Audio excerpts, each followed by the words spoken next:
रामकृष्ण मंडळी. तर रोजच्याप्रमाणे सकाळी सकाळी उठलो. आर्यन शाळेत नव्हता गेला आणि मम्मीचं दुखत होतं तर मम्मी खूपच उशिरा उठली.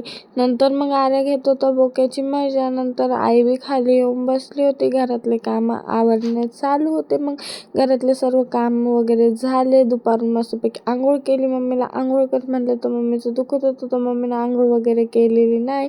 मग मी आंघोळ वगैरे मस्तपैकी केली. दुपारून चाय वगैरे पिली आणि मम्मी झोपी गेली. थोडा आराम करते म्हणे. हॉस्पिटलला चल म्हणलं तर मम्मी म्हणे संध्याकाळून जाऊ.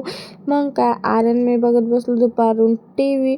नंतर वापस मम्मी थोडा वेळ आराम केला. मम्मीने चाय वगैरे घेतल्यावर आणि नंतर आवरलं आणि निघालो हॉस्पिटलला जाण्यासाठी, कारण मम्मीची तब्येत खूपच खराब झाली.